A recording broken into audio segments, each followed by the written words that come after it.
परसी साधु संत के तुम रखवारे असुर निकंदन राम दुलारे असबर दीन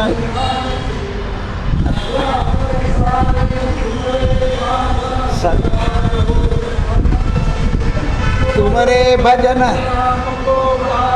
जन्म जन्म के अंत का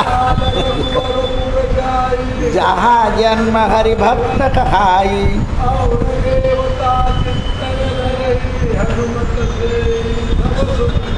संकट कटे मिटे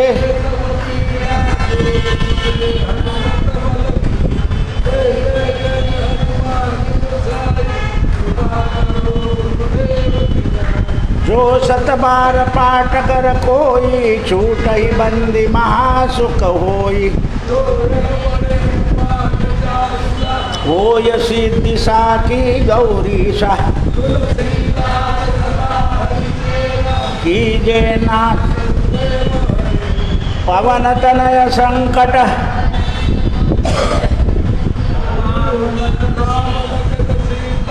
सहित हृदय बसहु सुरभु सियावर रामचंद्र की जय पवन सुत हनुमान उमापति महादेव बोलो भाई सब संतन की जय जय जय सीताराम नमो भगवते वासुदेव नमो भगवते वासुदेव नमो भगवते नमो भगवते वासुदेवाय नमो नमः।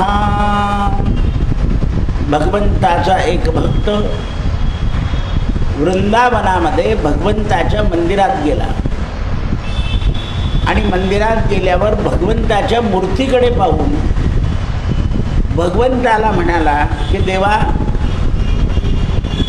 संत लोक सगळं असं सांगतात की भक्ताच्या संगतीला राहावं, पण भक्त ओळखता आला पाहिजे,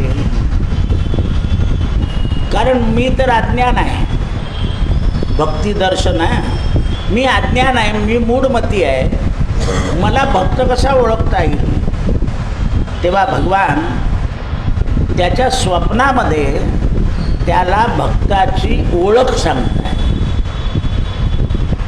की तुला असं जिथे आढळेल मी सांगतो त्याप्रमाणे त्याला भक्त म्हणायचं. आपल्याकडे प्रमाण आहे, भक्त ऐसे जाणा दे देही उदास गेले आशापाश निवारोनिया, आपल्याकडे प्रमाण आहे. पण तिथे वृंदावनात तसं प्रमाण नव्हतं, म्हणून भगवंताने सांगितलं की तू सत्संगाला जायचं. जिथे सत्संग चालू असेल त्या ठिकाणी येणारा भक्त शांत बसलेला असतो, ऐकत असतो. ज्या वेळा भगवंताचं गुणानुवर्णन होतं त्यावेळा तो हसतो, आणि ज्या वेळा भगवान कोणावर काही प्रहार करतात, काही करतात, तेव्हा शांत बसून राहतो. भक्ताची लक्षणं अशी आहे की फक्त भगवंताचं चरित्र ऐकायला लागलं की आनंदित होतं, आणि बाकीचं दुसरं काही सांगायला लागलं कोणी दृष्टांत की, कारण त्याला फक्त भगवंताचा संग करायचा असतो. हेच तुलसीदासांना एका पिशाच्याने सांगितलं होतं की रामायण ऐकायला जो मनुष्य आधी येतो आणि सगळ्यांच्या शेवट जातो तोच मारुती आहे. भक्ताची लक्षणं सांगितली आहे. कोणत्या भक्ताच्या बरोबर संगतीला राहायचं. आपण सुद्धा म्हणतो ना, अरे जो मुलगा अभ्यास करत असेल त्याच्याबरोबर राहा बरं, उड्डाणटप्पूच्या बरोबर राहू नको.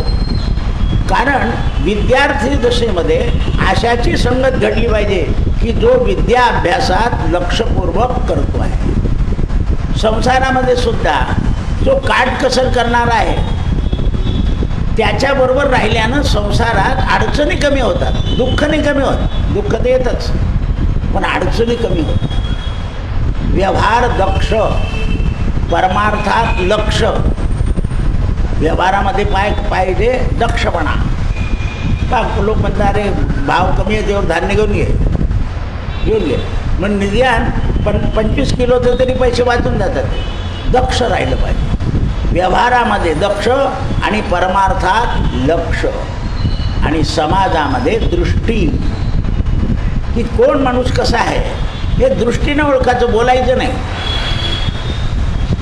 त्याला काही संबोधायचं नाही, फक्त दृष्टी ठेवायची. त्यावेळेला ज्याचा संग घडल्यानंतर आपल्याला भगवंताचं प्रेम प्राप्त होईल असा भक्त आहे की त्याच्याबरोबर राहिल्यावर तो जसं आचरतो तसं आपल्याला आचरणाला मिळालं की समजायचं हा भक्त आहे. खाण्यापिण्यात संयमी आहे, व्यवहारामध्ये सावधान आहे, खोटा व्यवहार करीत नाही. अशा भक्ताशी तू प्रेम कर. त्या प्रेमाच्या योगानं माझी लगन लागेल आणि मग तुला खऱ्या भक्ताची ओळख होईल. जिथे भक्त लोक असतात तिथे भगवंताचं गुणांवर्णन चाललेलं असतं. बस तो भगवंताच्या गुणांवर्णनाशिवाय दुसरं काही करत नाही. म्हणून काही संत जे असताना ते भगवंताचे सगुण चरित्र गातात. सगुण चरित्रे परमपवित्रे सादर वर्णावी. भगवंताचं मग आता सगुण चरित्र कशामध्ये आहे तर श्रीमद भागवतामध्ये. श्रीमद भागवतामध्ये सुद्धा कोणत्या स्कंदात आहे तर 10व्या स्कंदामध्ये. म्हणून जास्त वाचन कोणतं करायचं 10व्या स्कंदात. एकदा भागवत वाचून घ्यायचं आणि नंतर दशमस्कंद वाचत राहायचं. कारण भगवंताच्या प्रागट्यानंतर वृंदावनातल्या गोप आणि गोपिका भगवंताशी प्रेम कसं करतात, सत्संग कसा करतात, त्यांना त्यांच्या दर्शनाची आतुरता कशी करतात याचं वर्णन आहे. आणि ते वर्णन गीता भागवत करती श्रवण अखंड चिंतन विठोत्पाद. गीता भागवत ऐकण्याचं कारण काय आहे तर भागवतामध्ये भगवंताच्या सगुण चरित्राचं वर्णन आहे. पुराण ऐकण्याचं उदाहरण काय आहे तर पुराणामध्ये भगवंताच्या सगुण चरित्राचं वर्णन आहे.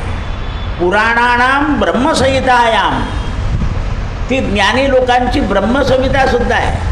पण भक्ताचं भगवंताचं गुणांवर्णन आहे. म्हणून गुणांवर्णन गात जा. तुझ्या हृदयामध्ये जोपर्यंत तू गुणांवर्णन करशील तोपर्यंत संसार बाजूला होतो. आता बघा तुम्ही ऐकायला बसलेले आहे 10:30 ते 11:30. तोपर्यंत तुमच्या हृदयामध्ये संसार ऐका नाही आहे. तुम्ही ऐकायला बसले किंवा आज काय ऐकायला मिळेल म्हणजे तोपर्यंत संसार तुमच्या हृदयाला सोडून देतो. मग संसार हृदयातून सुटतो केव्हा भगवंताचं गुणांवर्णन श्रवण करायला. म्हणून सत्संगतीने तुटती कुबुद्धी. सत्संग केला म्हणजे जी कुबुद्धी आहे ती तुटून जाते, सुटून जाते. आपण जोपर्यंत सत्संग करतो तोपर्यंत आपल्या हृदयामध्ये हा संसार थांबत नाही, तो बाहेर निघून जातो. कारण संसाराचं आणि भगवंताच्या गुणांवर्णाचं विरुद्ध दिशा आहे, वाकडं आहे. पाप ताप दैन्य जाय उठा उठी होता भेटी हरिदासाची. म्हणून आता बघा आपण तीर्थयात्रेला वगैरे गेलो की यात्रा करस तर आपल्या डोक्यात तो विचारच येत नाही घराचा, जे होईल ते बघून घेऊ, चला आता यात्रा करायची. म्हणजे जोपर्यंत तुम्ही तीर्थयात्रेत भ्रमण करताय तोपर्यंत. पण एखादा व्यापारी माणूस असतो तीर्थयात्रेला, तो थोडंसं देवाचं दर्शन गेलं की फोन लावतो आणि पोराला विचारतो काय चाललं आहे. त्याचं मन लागत नाही. नोकरीवर तर म्हणत टाकली रजा जे व्हायचं असेल ते होय चला आपण जाऊन येऊ. असं आहे. आमच्याकडे एक गंगाराम म्हणून माणूस रोज दिवा लावायला यायचं मंदिरात 22 वर्ष. शेठकडे नोकरीला होता. तो एक दिवशी मला विचारायचा म्हणे दादा एवढे दिवे लावतो पण शेठला बी बुद्धी होत नाही, पगार वाढवायची. म्हटलं गंगाराम याचं फळ तुला काहीतरी मिळेल. शेठने 4 धाम यात्रा काढली, गंगारामला घेऊन गेले. बरं घेऊन गेले तर घेऊन गेले. शेठचं तिकीट म्हणजे AC, गंगाराम AC मध्ये 4 धाम करून आला. म्हणे दादा झाले म्हणजे मग दिवे लावल्याचं फळ आहे. दैवयोगाने शेठची मुलगी गेली अमेरिकेत. आता शेठ आणि शेठ बरोबर गंगाराम पाहिजे. चालला गंगाराम अमेरिकेला. शेठचा हात धरायला पाहिजे म्हणून अमेरिकेतले सगळे जे काही पाहण्यासारखे स्थळं होते ते गंगारामने पाहिले. म्हणजे त्याचं 2 काठी धोत्र, डोक्यात टोपी आणि पगार कमी आहे, पण सगळ्या यात्रा आणि अमेरिका रिटर्न खर्च न करता. माझं चांगलं लक्षात आहे त्याचं उदाहरण मी पुष्कळ वेळा देतो की काय देवाने दिलं. त्याच्या आयुष्यात त्याच्याकडून हे घडलं नसतं, पण जे घडू नये ते घडलं. तर दिवे लावल्याचं पुण्य, तेल शेठचं, आपेटी शेठची, वाद शेवटची, पंती शेठची, त्याचं काहीच नाही. फक्त मग दिवा लावल्याचं पुण्य लावणाऱ्याला शेठला तर मिळालंच, दिवा लावलं, पण त्याला मिळालं कारण तो प्रामाणिकपणे लावायचा. नाही तर बरेच नोकर काय करता, एक दिवा लावला की त्याच्यात तेल टाकून नाही घालून चालला तो, कारण नोकर आहे तो. उलट आणखीन गप्पा मारत बसेल, सगळ्या दिवाला दिवे लावून आलो, आणखीन खोटं बोलेल. पण गंगाराम खोटं बोलत, प्रत्येक ठिकाणी देवा लावणं, देवाचं त्याला जे येईल ते म्हणणं, एवढं करत. नावच गंगाराम होतं, गंगेचा राम. म्हणून ते म्हणतात तुम्ही यमुना नदीवर गेले की तिथलं वातावरण पाहून, फुलं पाहून, यमुना नदी पाहून, गंगा नदी पाहून काशीला गेले तर तेवढ्या वेळपर्यंत तुमच्या हृदयातून तो संसार सुटून जातो, निघून जातो. आणि मग तुम्हाला जर सवय लागली भगवंताच्या भजनाची, रोज नित्यनेम करायची, तर त्या नित्यनेमात तो संसार सुटून जातो. आणि हळूहळू आपल्याला भगवंताच्या नामस्मरणाशिवाय करमत नाही. आणि करमत नाही असं म्हटलं आणि आपण कार्य करता करता जर स्मरण करायला लागलं तर संसार आपला संबंध सोडून देतो. आणि संसार ज्याचा संबंध मनातून सुटतो तो भक्त. भक्त ऐसे जाणा जे देही उदास, गेले आशा पाश निवारोनिया, विषय तो त्यांचा झाला नारायण, न आवडे जन धन माता पिता. म्हणून मधुपान केल्यानं, आता हे मधुपान जे आहे तर या वृंदावनातलं वर्णन आहे. या मुलांनी आपल्या ज्या आया होत्या म्हणजे ज्या सुना होत्या त्यांना सांगितलं की आई आज कानाने अमुक राक्षस मारला, आज कानाने पुतना मारली. तर ह्या सुनांना काही यशोदेच्या घरी जाता येत नव्हतं, ह्या घरी अशा. मग ह्या काय करायच्या की याला आपल्याला पाहायला मिळत नाही, म्हणून हा गाई वासरं जेव्हा चाराला यमुना नदीवर जायच्या तेव्हा पाणी भरायच्या निमित्तानं भगवंताला पाहिजे, पण जाऊन देवाला घेता येत नव्हतं कारण सून आहे. मुलीला आणि सासूला देवाला घेता येत होतं कारण ती गावातली मुलगी आहे, तिला कोणाचा धाक नाही. सासू आहे, तिला धाक नाही, पण सुनांना धाक होता. मग ज्या वेळेला भगवान गाई चाराला जायचे तेव्हा या गोपी दारापुढे यायच्या आणि आपल्या मुलाबरोबर हे कन्हैयाला खाऊ देऊन दे आणि दुरून पाहायच्या. त्या दुरून पाहता पाहता त्यांच्या मनामध्ये उत्कंठ भक्ती. मग आता केव्हा दिसेल तर गायी चारून जेव्हा येईल, गायींच्या गैया चरावत नंदलाल.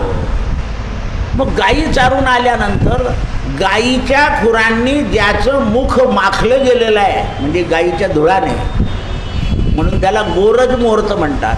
त्या गोरज मुहूर्तावर परत भगवंताला पाहायला येऊन बसायचं.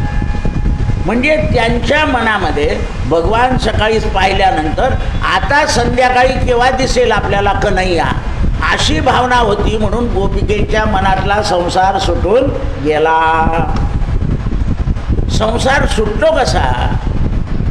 जसा एखादी आजी असते सकाळीच घरातली पूजा करते, सुनेल म्हणते तू जाऊन ये सकाळीच, मला काही मी पोरांचं पाहते, आणि मग ती भजनाला जाते 3 ते 5 आणि त्या भजनामध्ये भगवंताला आळवते. त्याच्यामुळे ते आजीच्या मनातून सवला. आईकडे हल्ली घरात काही लक्ष देत नाही, ते आजीचं लक्ष त्या भजनामुळं आणि गुणानवर्णनामुळं. सून जोपर्यंत मंदिरातून येते तेव्हा थोडंसं संसाराचं करते, परत आपलं देवाचं करून घेते. म्हणजे तिचं मन त्या लागल्यामुळे तो तिच्या डोक्यातला संसार. मुलीचा कधी फोन आला तर काय वारंवार फोन करते कोणा टोक, आता का तुला नाही असं बोलून मुलीला कटवून देते. नाही तर काही काय आजा मंदिरात येऊन तू चूप बोलत राहता पोलीस. त्यांना काही देवाचं लगन नसतं. त्यामुळे बरं ती पोरगी कटकट सांगणारच आहे जन्मभर, एक बी दिवस असं म्हणणार नाही की माझं चांगलं चाललं आहे. ते कटकटीशिवाय तुम्हाला फोनच करणार नाही. फोन आला की समजायचं कटकट वटवट आहे. बरं किती दिवस ऐकायचं? तिला नातू झाले, पोरीला असं आहे ना. आपण काय करतो, आणखीन करतो ते, तसं नाही करू. मग त्यामुळे आपलं मन इकडे लागत नाही. त्याच्यात गुंतून काय कोणा ठोक काय एकटी जायची, तिला कोणी मदत करायला आहे का, तिची सासू तर नुसती फिरते, हे झालं. हे घुसून जातं आपल्या मनामध्ये. गोपिकेंना संसार नव्हता का? होता, पण त्यांची लगन भगवंताकडे लागलेली होती. मग तुम्ही प्रवचन ऐकणाराला केव्हा 8:30 होता रात्रीचे असं वाटतं. कारण काय, आपल्याला ऐकायला मिळेल, आपल्याला रामायण मिळेल, आपल्याला भक्तिदर्शन मिळेल.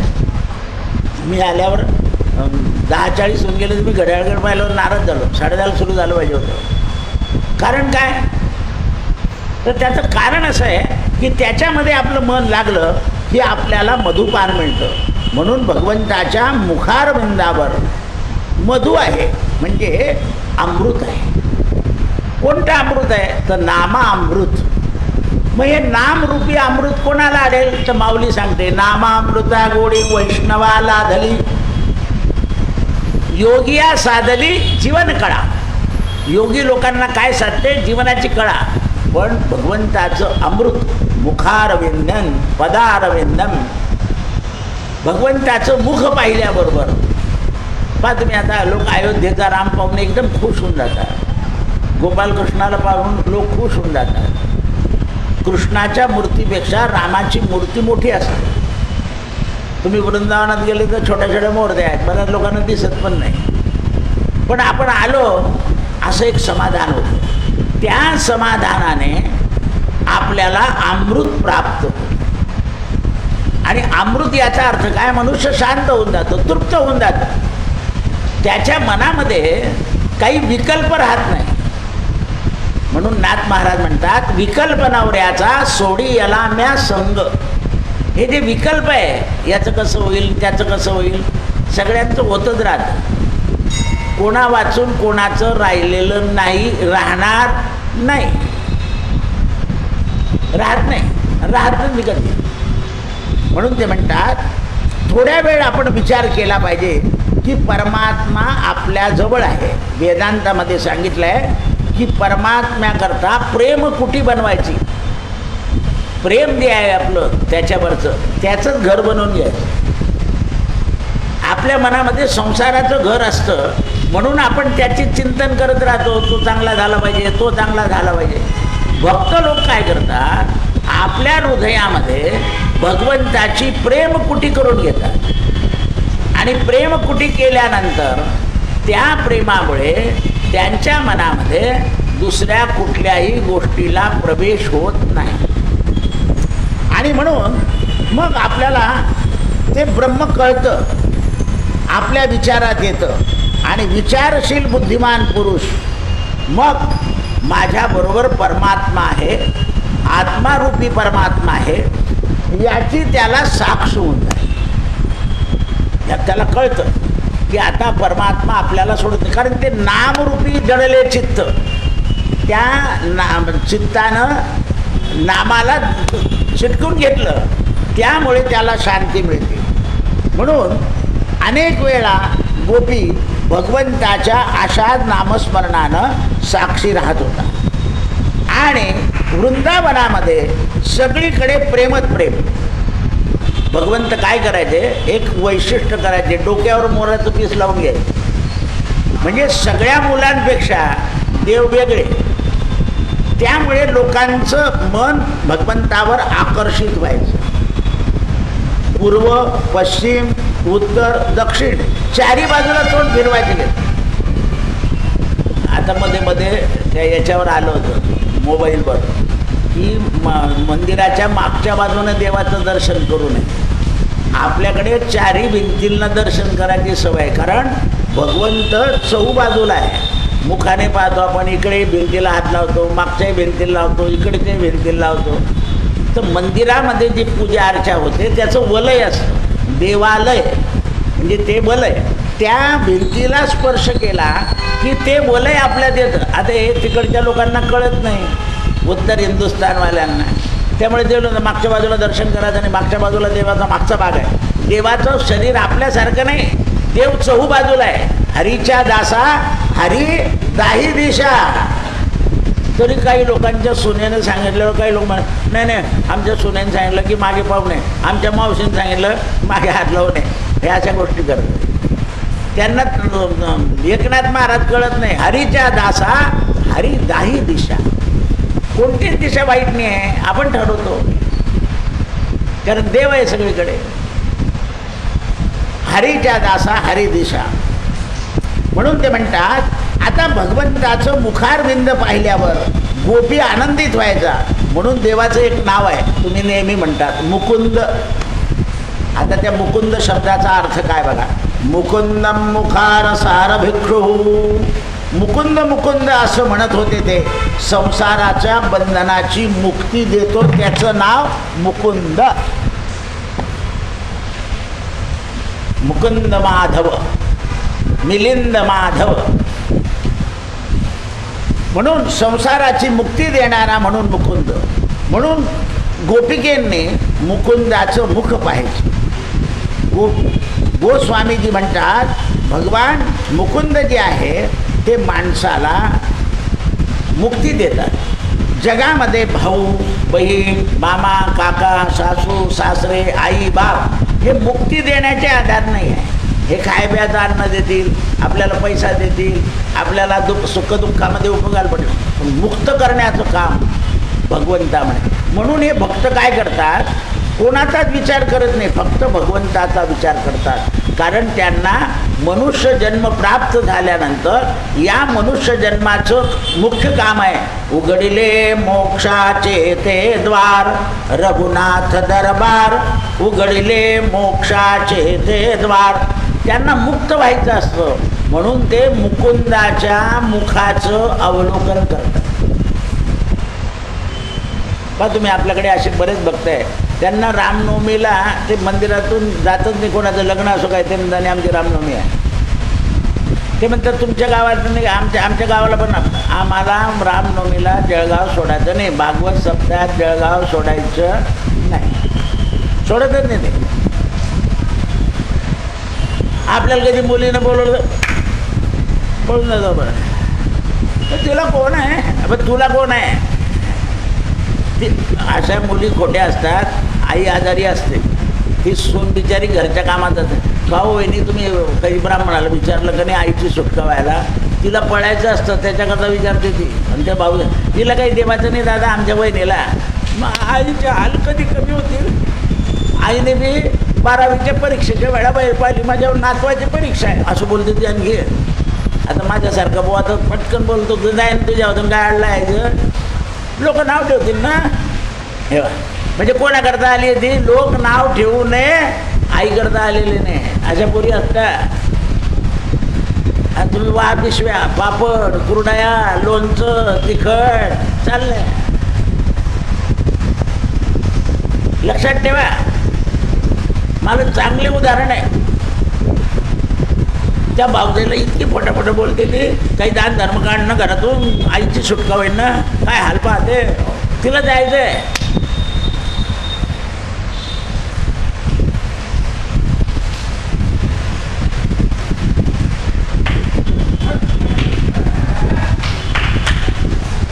म्हणून लक्षात ठेवलं पाहिजे मुकुंद.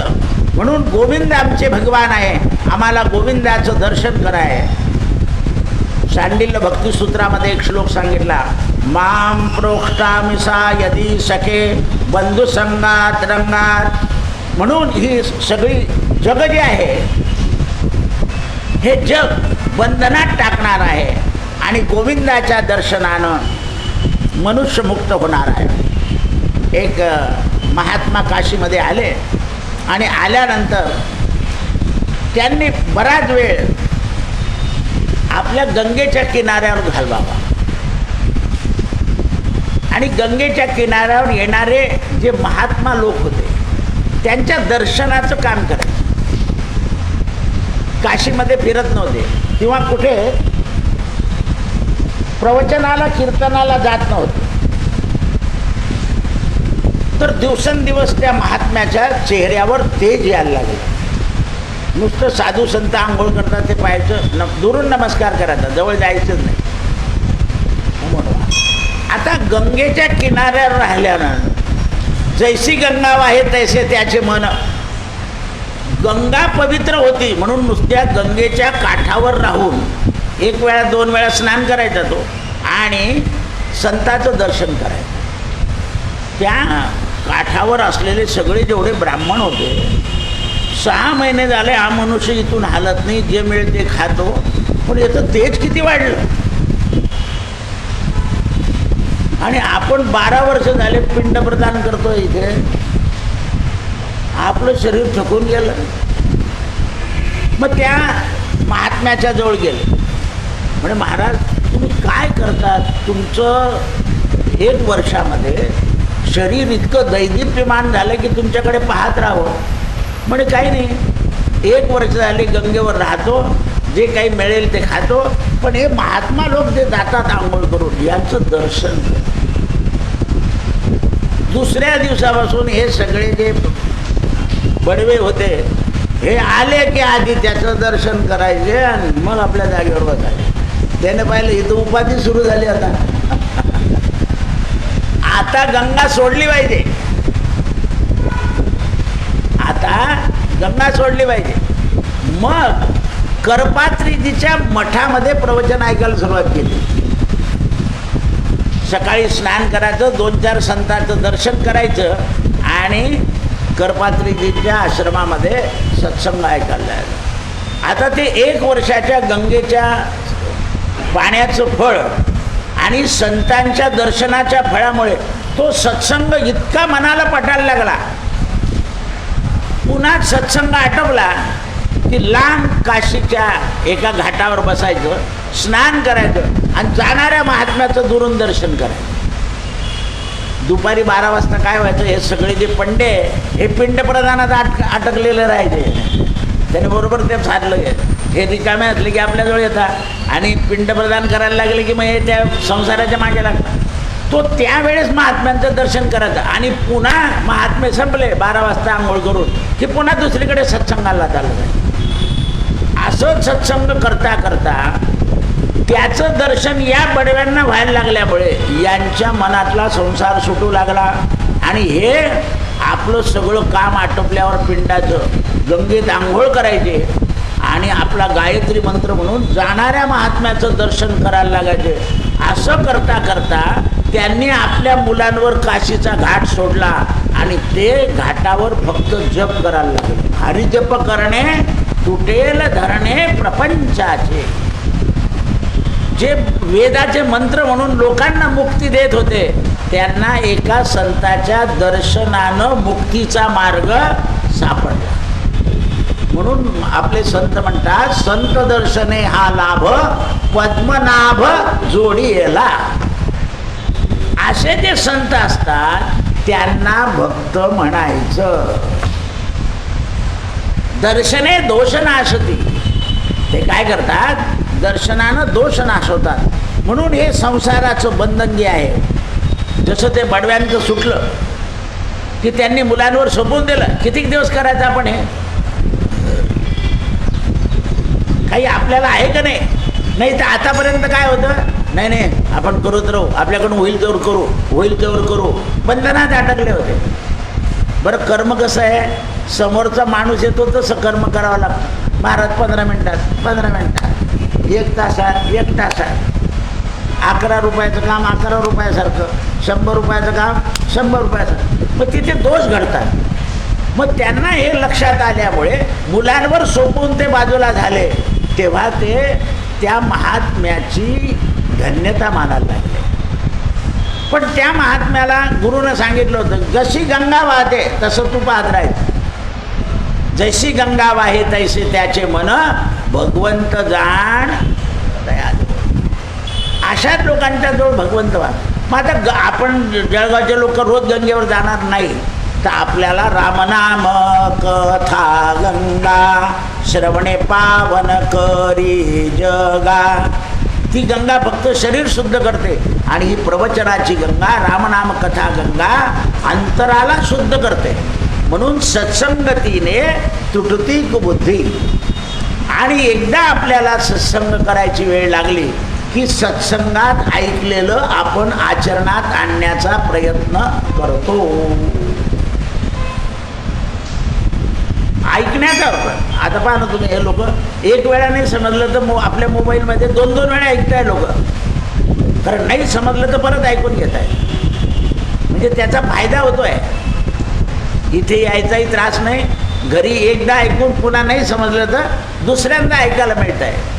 म्हणून ते म्हणतात की या मुकुंदानं बंधनातून मुक्त केलेलं आहे. म्हणून गोविंद माधव श्रीकृष्ण मुकुंद हे त्यांचं भजन झालं. संसारामध्ये आपण मालक नाही, आपण नौकर आहे. आणि कोणाचे नौकर आहे तर भगवंत आहे असं समजायचं.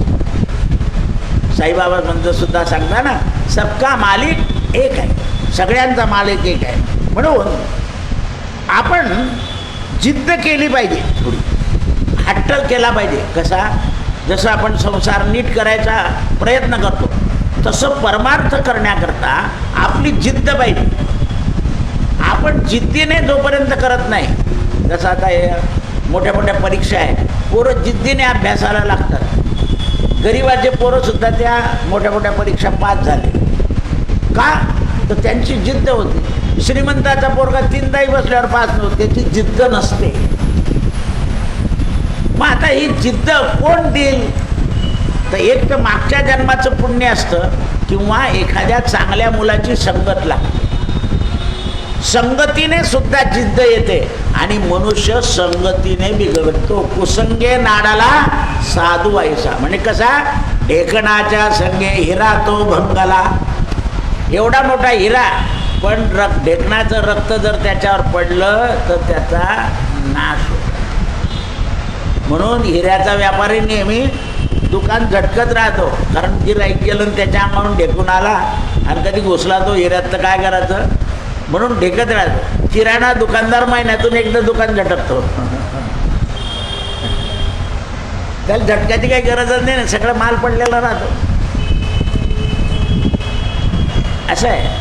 पण काजू बदाम लगेच कुलूप लावून देतो त्याला, कारण नोकरांनी 4 खाल्ले तर. हे लक्षात ठेवलं पाहिजे,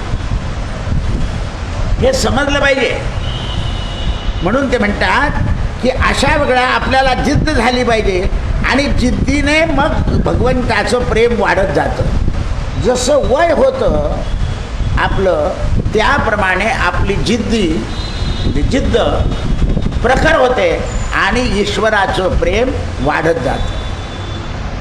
आणि हरिश्चंद्र राजाने काय केलं, जिद्द केली, आपले इंद्रिय ताब्यात ठेवले आणि त्यामुळे हरिश्चंद्र राजा हा श्रेष्ठ झाला. राजपदापेक्षा श्रेष्ठ झाला. राजपदावर एवढा मोठा झाला नसता. म्हणून मुकुंद याचा अर्थ संसारामधून मुक्ती देणार आहे. म्हणून मुकुंदाचं वर्णन केलेलं आहे. भगवान बंधनात जरी असले आपण तरी बंधनातून मुक्त करणारे आहे. म्हणून प्रेमाचं फळ प्रेमच आहे. आपण भगवंतावर जे प्रेम करू त्याचं फळ प्रेमच आहे. दिवसेंदिवस भक्ती दर्शनामध्ये आपलं उत्कंठ प्रेम राहत जातं. शरीराचं भान राहत नाही, तहान भुकेची कल्पना राहत नाही. म्हणून भगवंताचा प्रेमाचा संबंध याचं फळ काय आहे तर प्रेमच. वाढावया भक्तिभाव धर्म आणि कुळाचार नाम विठोबाचे. नेहमी आपल्याला नामावर विश्वास बसून जाईल. कोणी काही सांगितलं तरी काही म्हणत नाही. म्हणून मुकुंद बोलल्याने भगवान हसायचे. गोपी मुकुंद मुकुंद म्हणायचे. बरं, सगळ्यात गोपींना चांगलं शब्द उच्चारता येते आणि कोणी मुकुंद कोणी मुकू असं बोलायचे.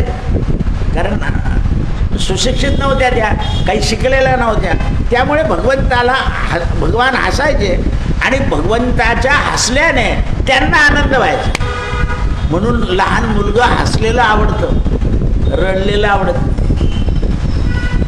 आता काल एक आई आली होती ना, 2.5 वर्षाची मुलगी आहे, 6 महिन्यापासून रडते तर रडते ते 6 महिने झाले. सगळं औषध झालं, घेणं झालं, देणं झालं, सगळं झालं, 6 महिने झाले रडते. मग तिला मी विचारलं की तू या 6 महिन्यामध्ये कुठे अंत्ययात्रेला तिला घेऊन गेली होती का? म्हणे हो, आमच्या गल्लीमध्ये एक बाई जळाली होती. मग तू तिला घाबरं घेऊन गेली? ते जळालेलं शरीर तिनं पाहिलं आणि त्या दिवसापासून ती पोरगी 6 महिने झाले रडते. पूर्वी लोक लहान मुलांना बरोबर नेत नव्हते, असं ॲक्सिडेंट झालेला पाहू देत नव्हते, बायांना पाहू देत नव्हते. कारण जे कोवळं मन असतं त्याच्यावर परिणाम होऊन जातो. मी मागे तुम्हाला उदाहरण सांगितलं ना, या काश्मीरला नवरा बायको गेले होते, तर ते ट्रॅक करता करता ती बाई त्या टेकड्याच्या खाली पडून गेली. त्या मुलाने पाहिलं, माझी आई पडली, माझी आई पडली. ती उठून आली, त्याला आणलं, डॉक्टरकडे नेलं. डॉक्टर म्हणे काय? मी त्याला म्हटलं तो मुलगा झोपल्यावर त्याच्या कानामध्ये असं सांगा 8 दिवस, आई सापडली, आई सापडली. कारण मनुष्य झोपला म्हणजे मन निर्विकार होतं. त्या 6व्या दिवशी तिने जेव्हा सांगितलं की तुझी आई सापडली, तो रात्री उठला आणि आईलाच बिलगला त्याला. आणि 6 महिने तो आईला बिलगायचा नाही, माझी आई पडली, माझी आई पडली, माझी आई पडली.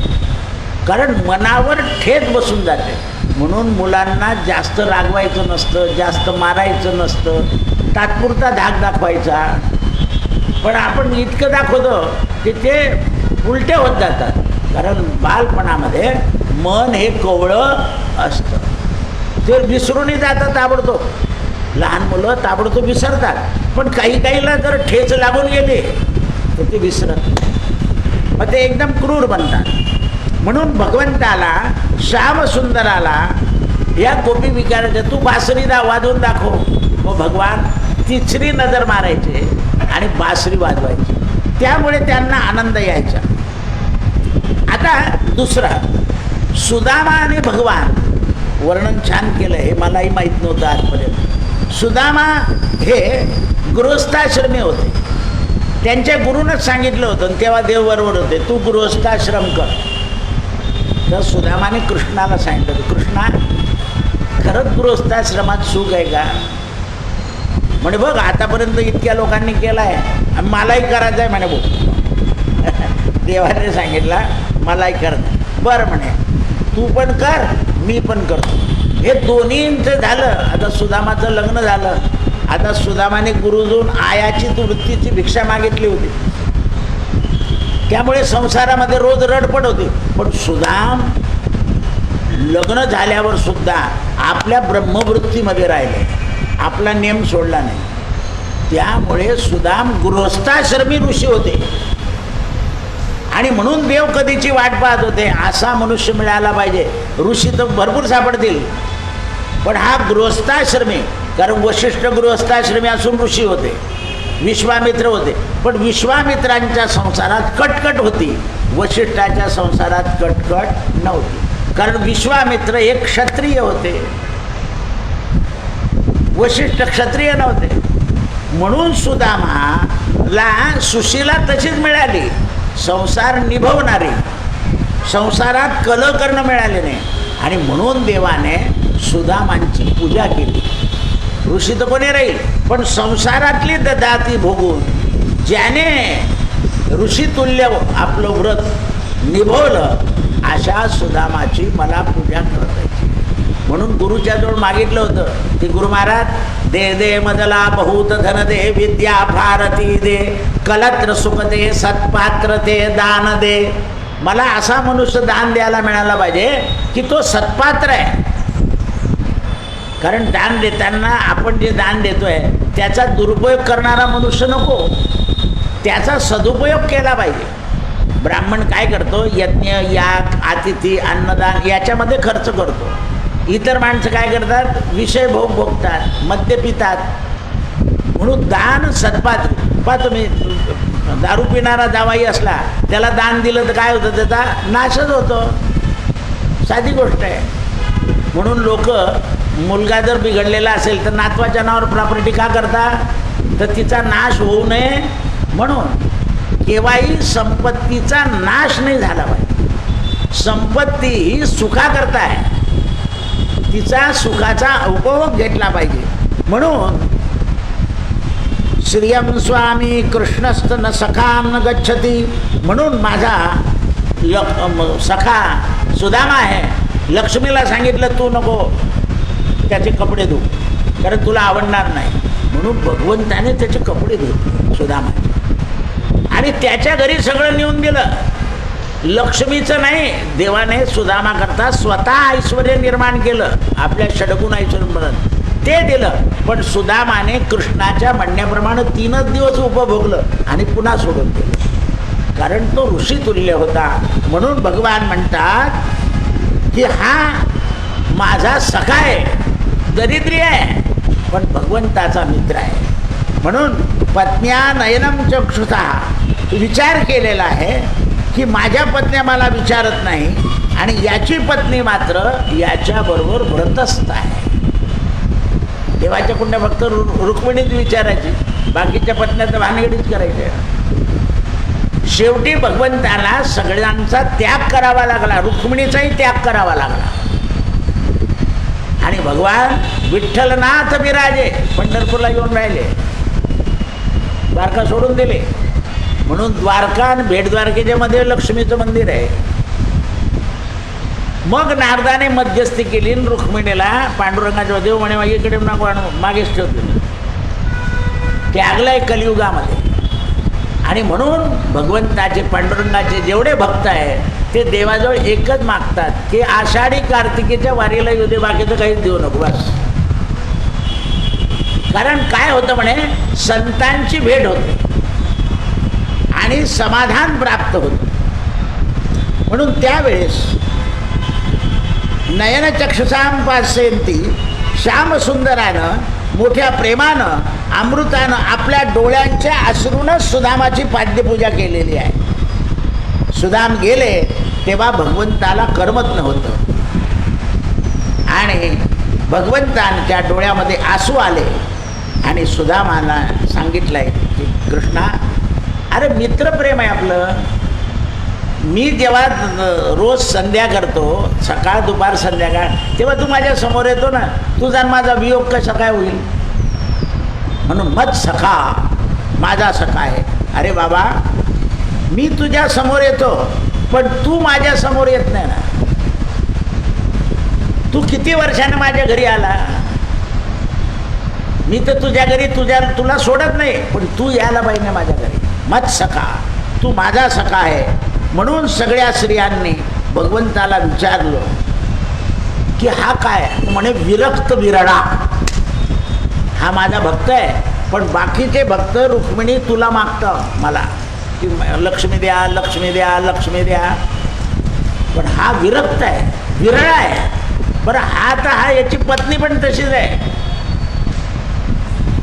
याची पत्नी हा जेव्हा आला द्वारकेला तर हा भून आला नाही, याच्या पत्नीने नाही. मी याच्या घरी गेलो, भिक्षा मागितली, घरात काही नव्हतं, तेव्हा पाणी मागितलं तर पाणी सुद्धा सुशीलेच्या हातातून पडून गेलं. आणि मग मी तिला सांगितलं, तुला जर सुख पाहिजे असेल तर तुझ्या पतीला द्वारकेच्या दर्शनाला पाठव. द्वारावत्याम दर्शनम, कारण मोक्षपुरी आहे, अयोध्या मथुरा माया काशी कांची. मग सुशीलेनं सुदामांना द्वारकेला पाठवलं आणि भेट दिली आहे तांदूळ पोहे, आणि ती भगवंताने स्वीकारली. एक घास खाल्ला, दुसरा रुक्मिणीने हात धरून घेतला, आमच्याकरता राहू दे, कारण देव सगळं ऐश्वर देतील. जरी ऐश्वर दिलं असतं तिसऱ्या घासाने तरी सुदामाने ऐश्वर्याला स्पर्श केला नसता, कारण सुदामाचा भाव चांगला आहे. ज्याचा भाव चांगला असतो तो कोणाच्या ऐश्वर्याला झुरत नाही, कोणाचा द्वेष करत नाही, कोणाची बरोबरी करत नाही. आणि म्हणून भक्त हे विरक्त असतात. भक्त ऐसे जाणा जे देही उदास, गेले आशा पाश निवारोनिया. आणि सुदाम गेल्यानंतर भगवंताने आपलं कार्य संपलं असं ठरवलं आणि सूर्यग्रहणाच्या पर्वकालाला जाऊन ब्राह्मणांचा पुढे श्राप करून आपलं अवतार कार्य संपवलं. कृष्णार्पणमस्तु. सत्यगुरु राये कृपामद केली सापडविले वारणे दाता गंगा स्नाना देवीला कर